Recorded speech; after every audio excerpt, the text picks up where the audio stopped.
All right, oui, vous l'avez.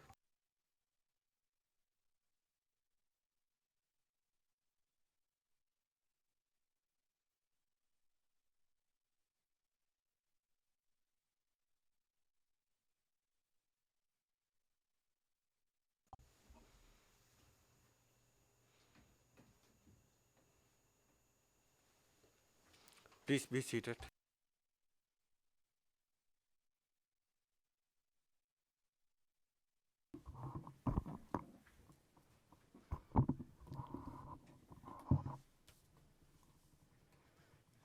Le président, avant d'inviter Maître Bakrach à commencer sa réplique, je aimerais informer les parties de notre calendrier.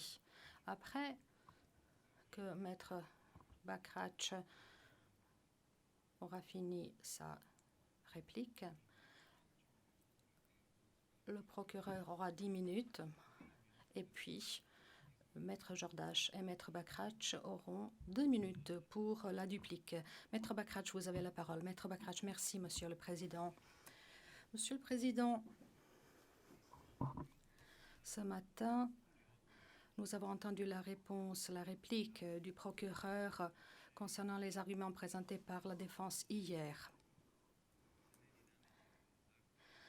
Et la conclusion à laquelle j'ai été amenée est la suivante. Le procureur, avec tout le respect qu'on leur doit, a continué à sa réplique à nos arguments d'appliquer la même façon dont leur mémoire a été écrite et également la façon dont ils ont présenté leur réquisitoire avant-hier.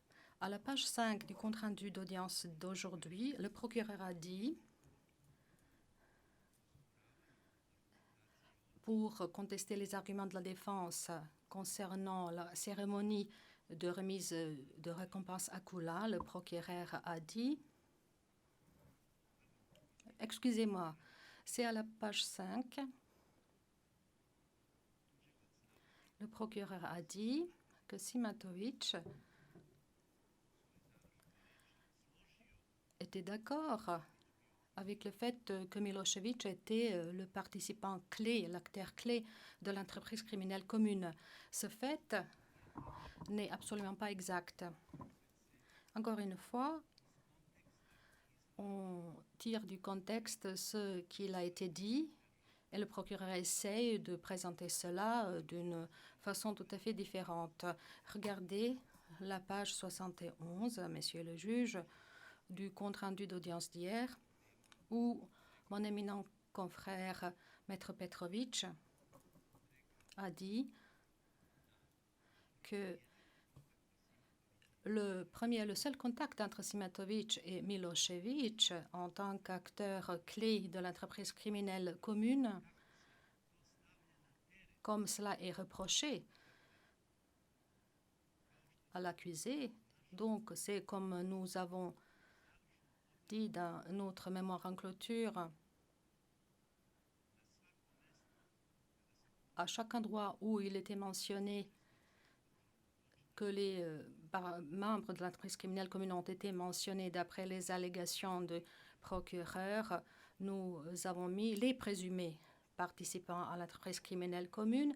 Et de la même façon, mon collègue Maître Petrovic a également dit qu'il s'agissait d'un présumé membre, d'un présumé participant à l'entreprise criminelle commune. Le point suivant auquel j'aimerais attirer l'attention de la Chambre, c'est à la page 9 du compte-rendu d'audience d'aujourd'hui. À la page 9, le procureur a parlé de nos arguments, il s'est penché sur nos arguments concernant le discours qui a été prononcé par Simatovic en 1997 à la cérémonie à Kula. Le procureur a dit que notre allégation selon laquelle Dragicevic a rédigé ce discours n'est pas exacte puisque Dragicevic a témoigné devant ce tribunal et a contesté le fait qu'il avait rédigé ce discours. Avant d'aborder notre réplique et nos arguments, j'aimerais faire remarquer qu'en principe, il n'est pas important de savoir qui a rédigé le discours. Cette question ne change en rien l'essentiel du discours, ne change en rien le fait que toutes les allégations contenues dans le discours sont exagérées, disproportionnées et dites avec l'objectif d'impressionner Milošević. Mais il y a un point auquel j'aimerais attirer l'attention de la Chambre. C'est que Dragičević a réellement témoigné ici sous serment. Ici a témoigné le témoin Mičić, également sous serment. Donc les deux témoins ont déposé ici sous serment. Dragičević, devant ce tribunal, lors de son témoignage, a admis qu'il était en charge de tous les aspects de l'organisation de cette cérémonie. Mais il n'avait rien à voir avec le discours. Le témoin Mičić, qui n'a aucun intérêt à ce qu'on établisse qui a rédigé le discours, a également dit sous serment qu'il savait que c'est Dragičević qui a rédigé le discours. D'après mon avis et d'après la position de notre équipe de défense, il est plus logique de dire que Dragičević voulait éviter ce fait, esquiver cette situation, puisque c'est le fait qui a suscité beaucoup de polémiques ici, et c'est un sujet qui pourrait être délicat. Ensuite, le procureur, aujourd'hui,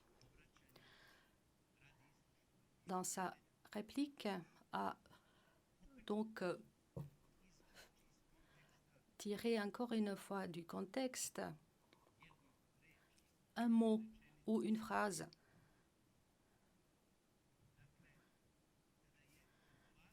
en répondant, en présentant sa réplique à nos arguments concernant l'entretien avec le capitaine Dragan.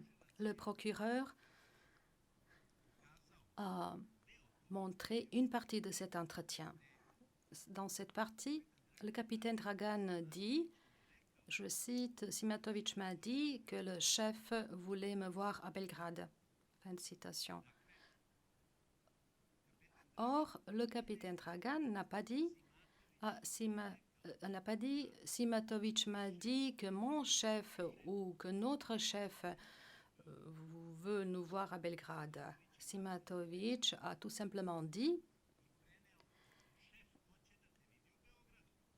et transmis le message. Le chef veut te voir à Belgrade. Il n'est pas contestable qu'il y a des éléments de preuve selon lesquels Simatović et d'autres employés du service appelaient le chef de service par cette appellation, chef. Donc il n'est pas nécessaire que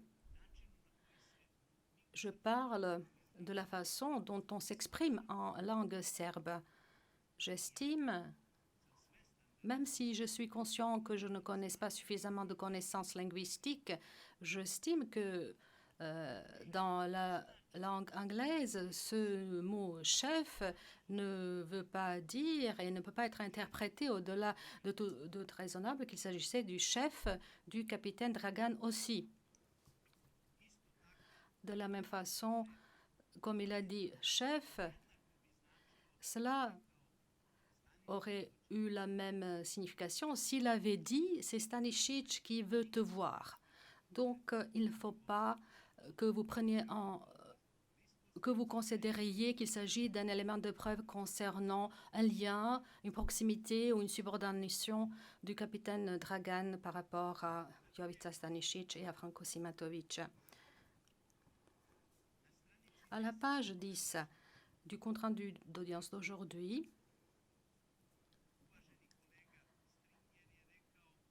mon estimé confrère M. Stringer a dit ou a montré à la Chambre de première instance L'entretien de Milan Milanovic, appelé Mergoud, qu'il avait accordé au journal Novosti, ou plutôt à une maison de presse qui s'appelait Novosti, ou des nouvelles, et il a insinué que Mergoud, dans cet entretien, aurait dit qu'il ne voulait pas entrer en détail puisque c'est Stanisic qui est jugé à La Haye. Et encore une fois, on a la situation où les mots donc prononcés par ce collègue lui sont donc retournés et nous allons voir bientôt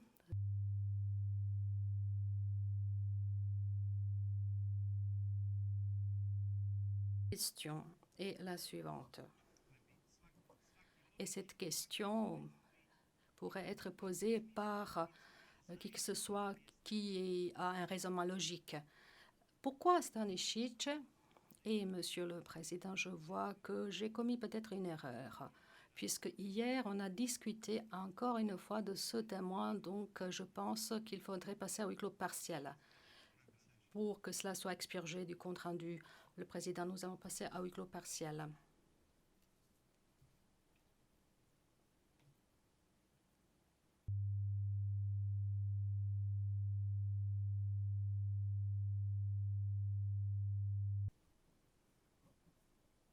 Le greffier d'audience, nous sommes à nouveau en audience publique, Monsieur le Président.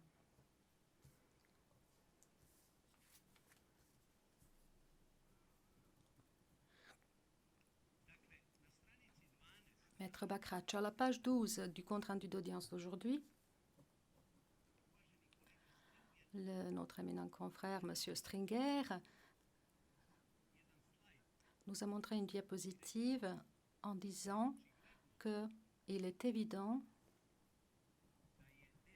que la DB de Serbie contrôlait la situation en Slavonie, en Baranya et dans le Srem occidental, ainsi que au sein du 11e corps. Et il a cité les mots de Mladen Karan, témoin de la défense de Simatovic. Et maintenant, je vais vous lire ce que M. Stringer a dit. L'organe chargé de la sécurité a rapporté le 13 octobre 1995 que le service de la sûreté de l'État de Serbie s'occupe maintenant de la situation. Fin de citation. Il s'agit de la page 12 du compte-rendu d'audience d'aujourd'hui.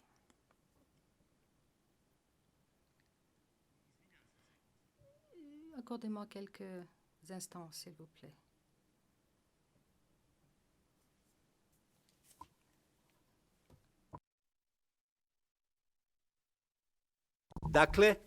Donc, eh bien, je suis reconnaissant à mon confrère, Monsieur Stringer, parce qu'il nous a vraiment aidés pour comprendre que jusqu'au 30 octobre 1995, quelques jours avant les accords de Dayton, la sûreté de l'État serbe n'avait aucune influence ou aucun impact sur le 11e corps d'armée dans la SBSO. Donc, cette pièce présentée par M. Stringer montre que jusqu'au 30 octobre, eh bien, la DB de Serbie n'avait aucune influence dans le 11e corps d'armée. Et maintenant, je vais parler du témoin Stoparic à la page 12 du compte-rendu d'audience, mais aussi à la page 13. Le témoin dit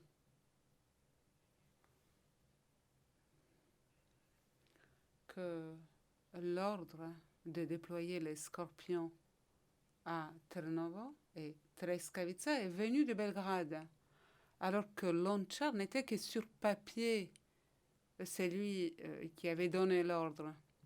Le procureur persiste à s'appuyer sur le témoin Stoparic.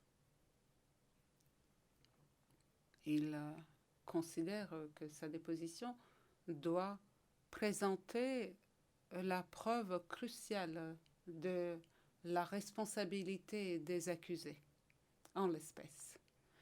Et aujourd'hui, mon collègue Stringer dit à la page 13, la défense a insinué que le procureur Groom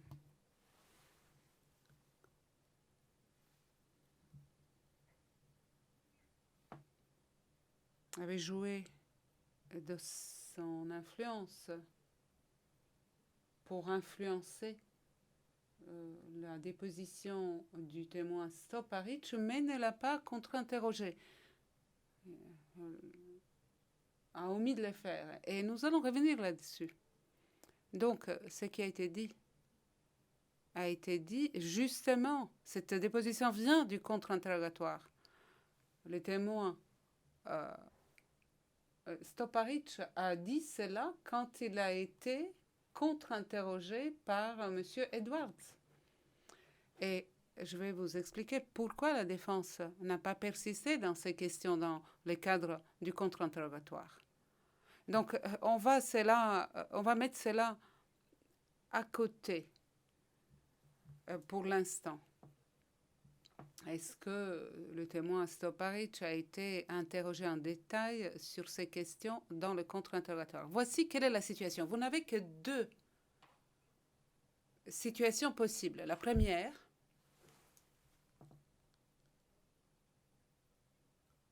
on a influencé Stoparic. Et il a de dire quelque chose et il a accepté. L'autre, eh bien, l'autre possibilité, c'est que Stoparic ment. Il ment quand il dit que notre confrère, Maître Groom, lui a demandé cela. Donc, soit c'est exact, et donc là, il est tombé sous l'influence du procureur, et il a dit ce que le procureur voulait qu'il dise, ou bien Stoparic ment, et le procureur, Maître Groom, ne lui a pas donné ses instructions. Mais cela n'est pas important pour la défense. La défense ne voulait pas commencer à avoir... la défense ne voulait pas faire un procès à M. Groom. Cela ne nous intéresse pas. Nous avons prouvé que ce témoin, Stoparic, est un témoin peu fiable et peu crédible. Et je laisse M. Stringer choisir où se trouve la vérité. Si Stoparic ment quand il dit que l'on a exercé des pressions sur lui, mais comment va-t-on le croire sur quoi que ce soit d'autre? Si Stoparic en réponse disait la vérité, eh bien cela veut dire qu'il est prêt à accepter ce que le procureur veut le faire dire, peu importe si c'est la vérité ou non. Pour nous, il n'était pas vraiment important d'éclaircir cette situation. La situation est claire. Stoparic n'est pas crédible, il n'est pas fiable, et nous l'avons prouvé. Le procureur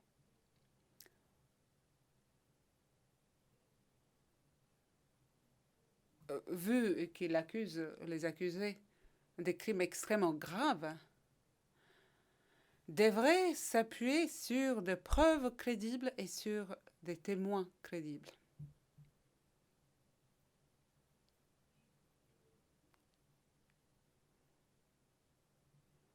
Et alors, les sommets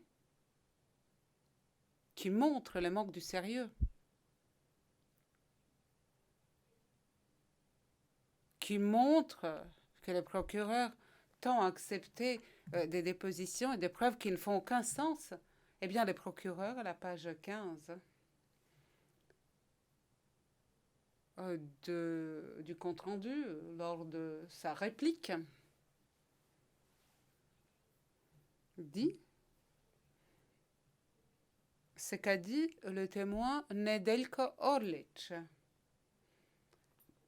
P3417, page 2.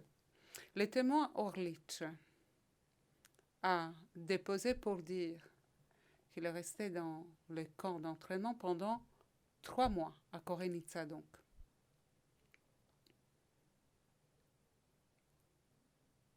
où il y avait deux instructeurs chargés des lance-roquettes. Frankie et Ficha. Frankie, qui a fait les études au niveau secondaire dans le domaine de l'économie, qui est passé par un service militaire régulier. Ce procès dure depuis 18 ans.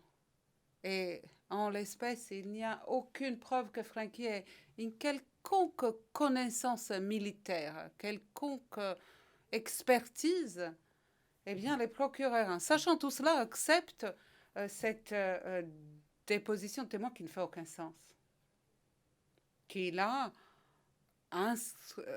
servi d'instructeur, qui a joué le rôle de formateur, d'instructeur au maniement de lance-roquettes. Mais même si cela vient du procureur, ça n'est trop. Mais on ne peut pas maintenant commencer à croire n'importe qui vient vous raconter n'importe quoi. Le procureur se doit d'avoir un minimum d'esprit critique quand il entend les témoins. Il doit réfléchir logiquement. Est-ce logique? Est-ce que cela fait un sens ou non? Et ensuite, il peut ou il doit corroborer ce qu'il a entendu par une autre preuve. Mais il ne peut pas s'appuyer sur une déclaration qui ne fait aucun sens et ensuite nous la jeter au visage comme une gifle. Et c'est pour cela que je dis que le procureur a tout simplement continué à faire ce qu'il a fait depuis le début et son mémoire en clôture et sa plaidoirie, enfin son réquisitoire, reflètent cette façon de travailler. Et puis maintenant, pour terminer, parce qu'il ne me reste que 5 minutes, eh bien, je voudrais vous dire quelque chose.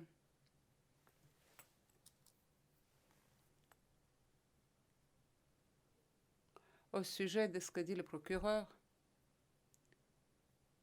au sujet de l'argument de la défense de Simatovic, quand nous avons dit que Franco Simatovic a rencontré Mladic uniquement à 2 reprises. Là, il a fait référence au témoin RFJ 174. Et c'est complètement correct, c'est parfaitement correct. Le témoin RFJ 174 a insinué qu'il y a eu encore une rencontre entre Mladic et Simatovic. Mais la façon dont il décrit la situation, on voit clairement que ce n'est pas possible, que ce n'est pas envisageable. C'est tout simplement pas possible que cela s'ait pu produire comme ça. Et en plus, il y a des preuves, il existe des preuves qui indiquent que Mladic à l'époque ne se trouvait pas dans cette région-là. Et donc, je vais vous référer au paragraphe 612 du mémoire en clôture de la défense de M. Simatovic. Je vous remercie, Monsieur le juge, du temps que nous avez alloué. Ça n'est tout de la défense de M. Simatovic. Merci, M. Bakrach. Allez-y, Maître Stringer.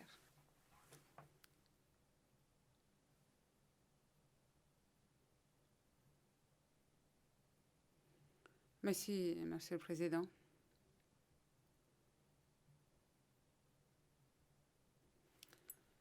Il me reste peu de temps. Et tout d'abord, je vais rajouter un petit peu de l'essence pour raviver la flamme. Peut-être que nous avons mal interprété ce qu'a dit M. Petrovic hier, et c'est pour cela que nous l'avons écouté encore une fois.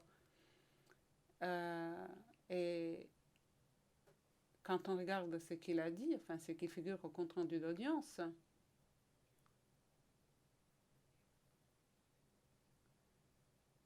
je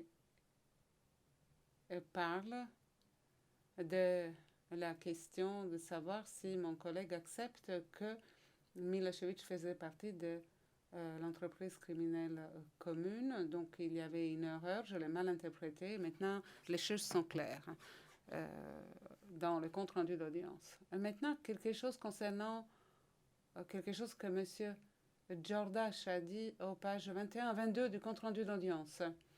On va regarder en transparent.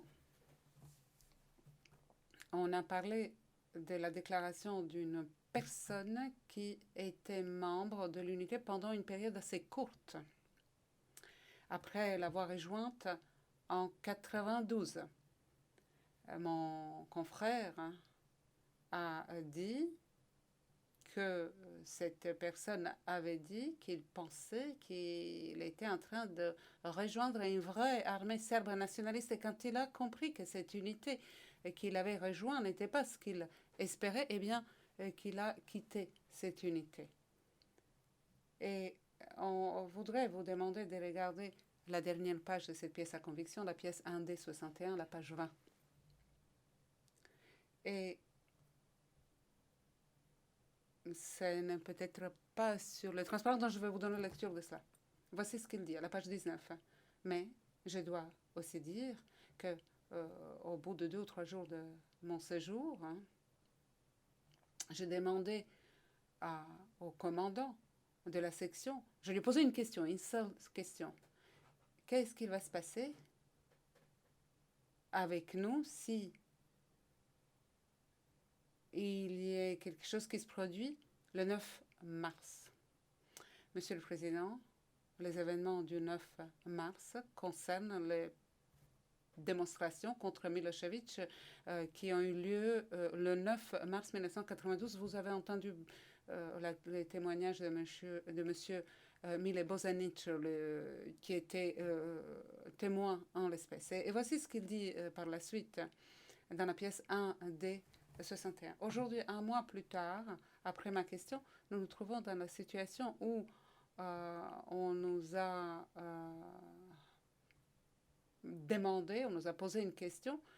Le commandant du peloton nous a demandé si on était prêt à exécuter un ordre n'importe où, à n'importe quel moment. Et là, j'ai répondu, s'il s'agit là des démonstrations à Belgrade, non, je ne suis pas prêt à le faire. Je ne suis pas prêt à obéir.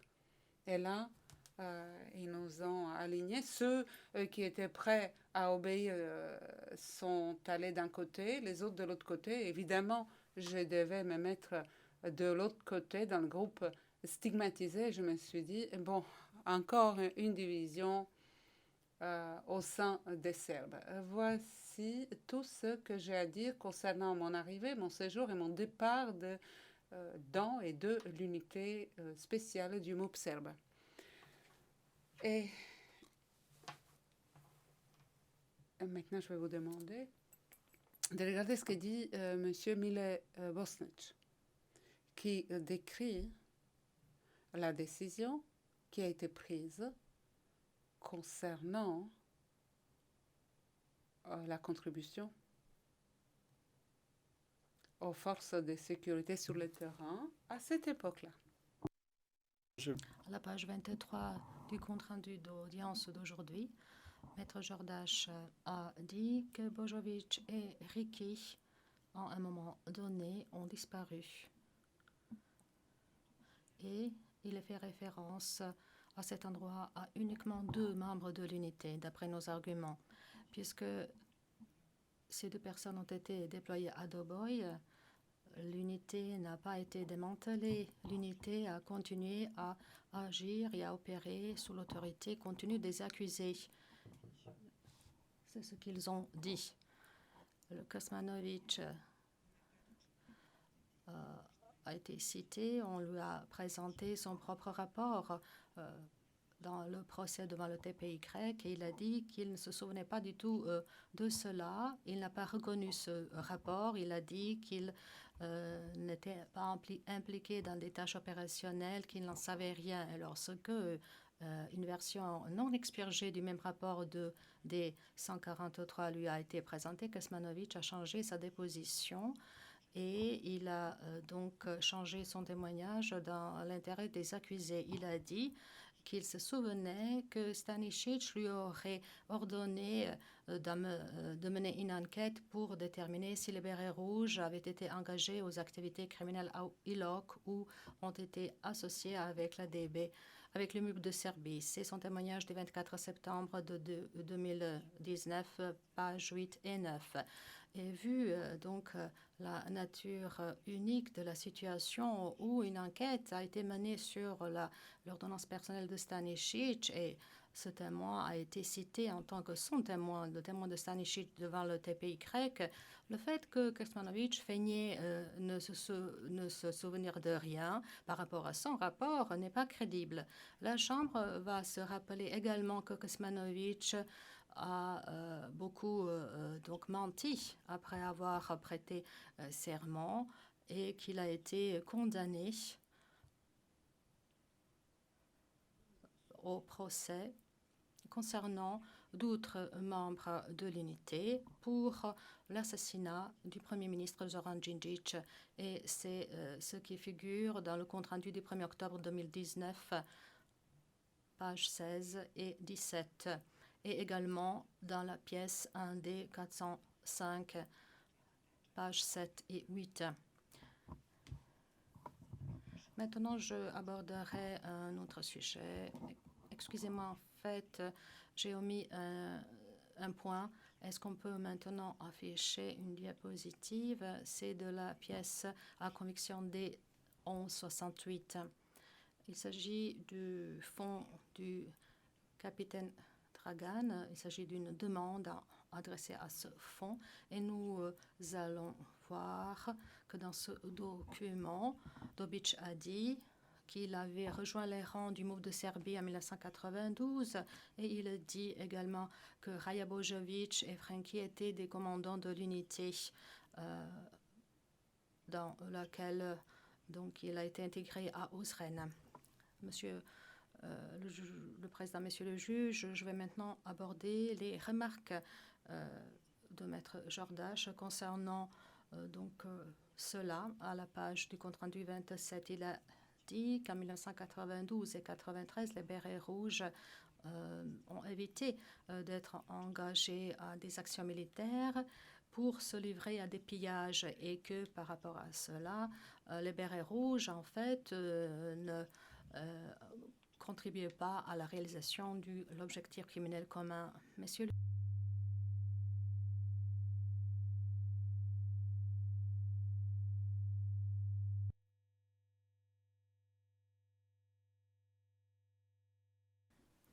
Je pense, Monsieur le Président, Monsieur le Juge, il faut en fait être prudent et il faut que cela...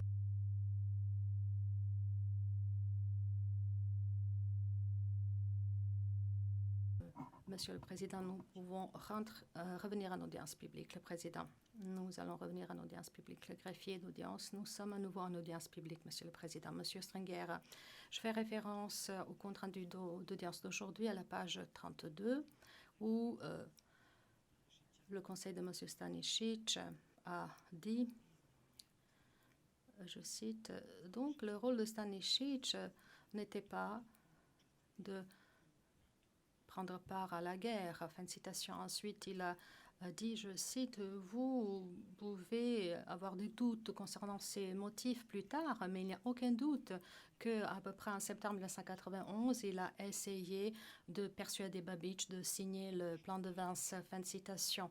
Cela est clairement démontré par les éléments de preuve et le Conseil de défense a dit et a répété que les éléments du mois d'août 1991 montre clairement que Stanisic a essayé de persuader les responsables de la ASK d'accepter le plan de Vance. Monsieur le Président, nous allons déjà parler du plan de Vance dans notre réquisitoire lundi et nous n'allons pas l'intention d'ajouter quoi que ce soit à nos arguments là-dessus. Nous ne voulons que souligner ce que Stanisic réellement faisait pendant cette période de temps et je demande l'affichage de la diapositive où on peut voir la pièce P1612. Il s'agit d'une pièce publique d'une conversation interceptée.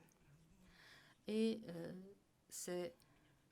cela a été mentionné par les parties au procès dans leurs arguments écrits et oraux. Il s'agit de la conversation interceptée du 22 janvier 1992 entre Jovica Stanisic et Radovan Karadzic. Il s'agit de la période de temps pendant laquelle M. Stanisic aurait essayé de persuader les responsables de la RSK d'accepter le plan de Vance. Cela corroborerait la thèse selon laquelle son rôle n'était pas de prendre part à la guerre. Et nous voyons sur la diapositive ce que Jovica Stanisic a dit, je cite, nous allons les pousser jusqu'à Belgrade. Vous savez, nous n'avons rien d'autre pour nous. Fin de citation. Karadzic a dit oui, oui. Et Stanisic a continué, je cite, ou bien nous allons les exterminer complètement pour voir quelle sera l'issue. Karadzic a dit oui. Alors, s'ils veulent cela, cela sera la guerre générale. Stanisic dit il vaut mieux qu'on se comporte de façon décente.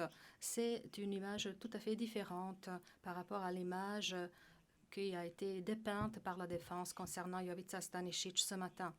Et notre dernier point, Monsieur le Président, est le point concernant la pièce 1 des 36. Il s'agit d'une entrée du carnet de Mladic du 13 décembre 1993. Et cela a été noté après que les Serbes de Bosnie avaient rejeté le plan de Vance-Owen, ce qui a donc suscité la colère de Slobodan Milošević. Il s'agit d'une réunion qui a été tenue à Belgrade et à laquelle étaient présents Milošević, Sokolović, Stanisic, Badja, Tepavčević, l'adjoint de Stanisic et le général Mrkšić. De la part de la République Srpska, il y avait Karadžić, Krajišnik, Mladic et Micho Stanisic. Nous voyons ici que Jovica Stanisic a pris la parole en premier à la réunion en disant, je cite, « C'est à votre initiative que nous nous sommes rassemblés ici pour améliorer votre position opérationnelle et tactique et pour voir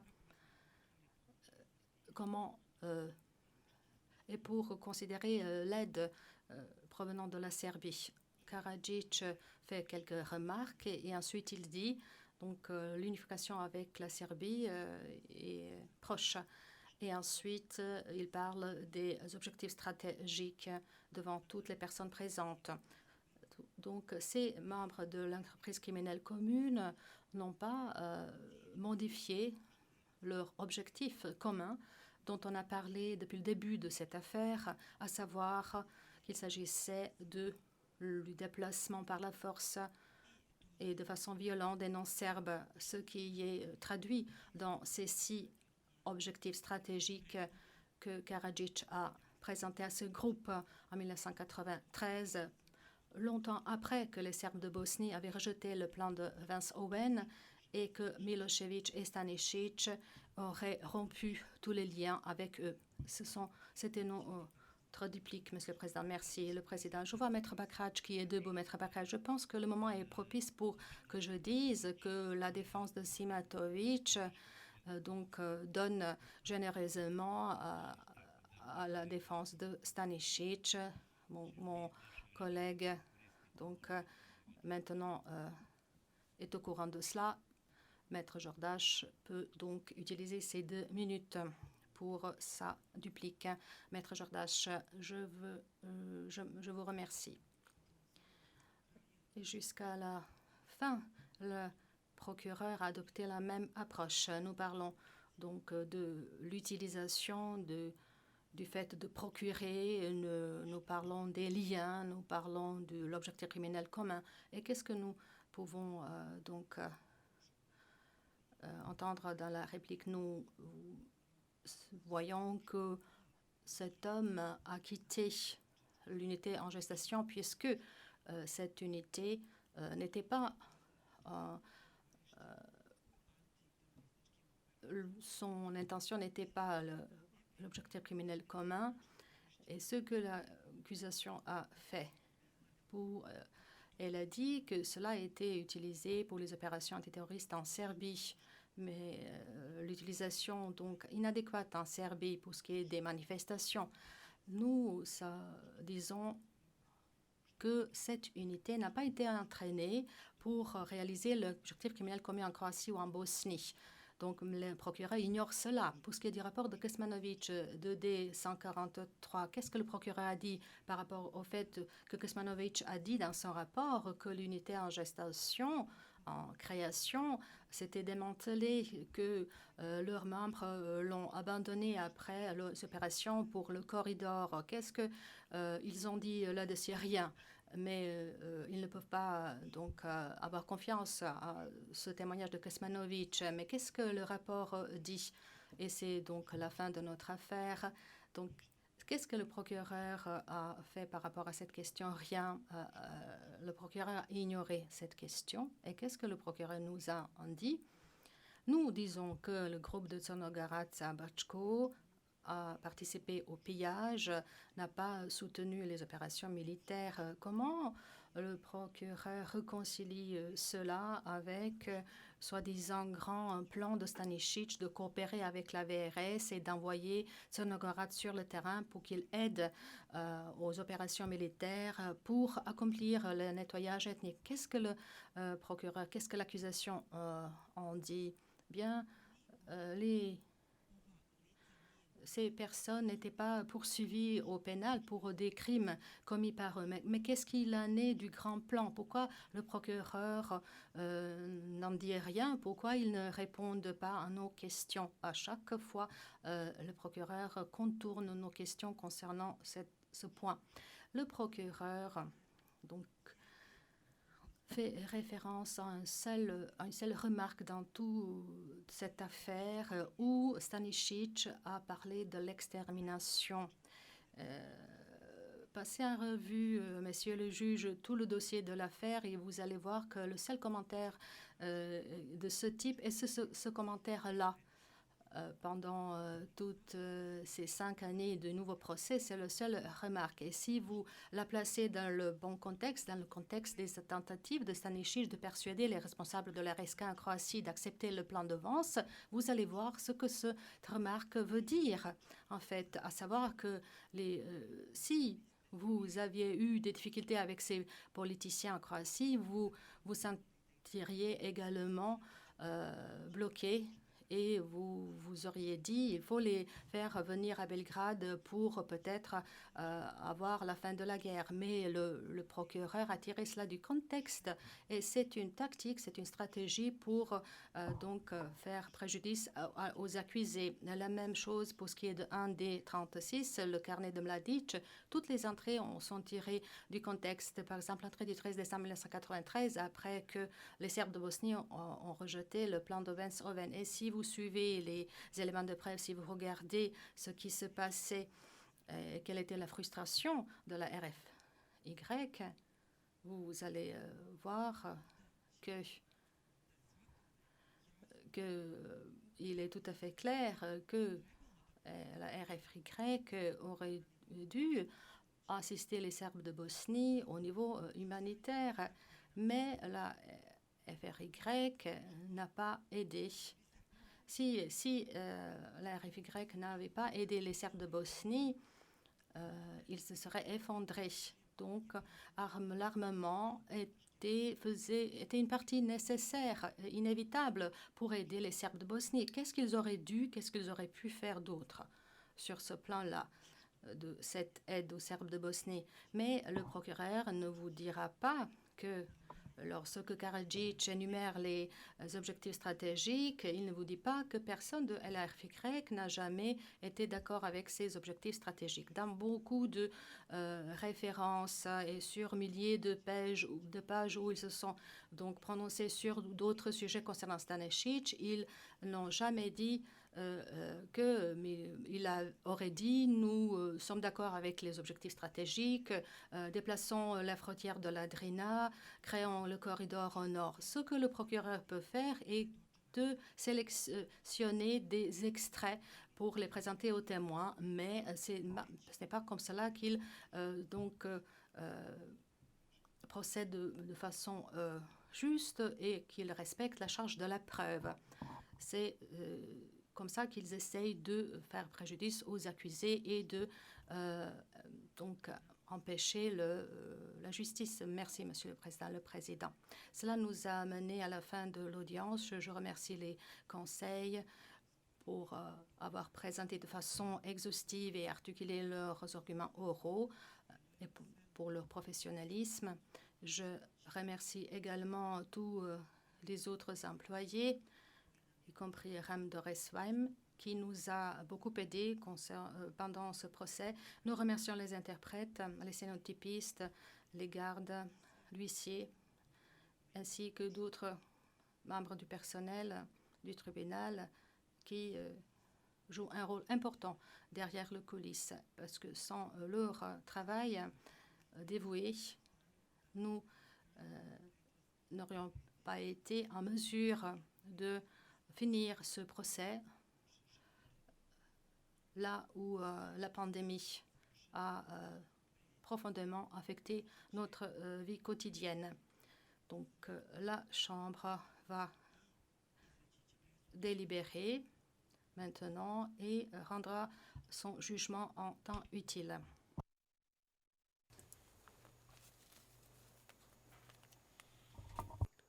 All rise. Oui, vous l'avez.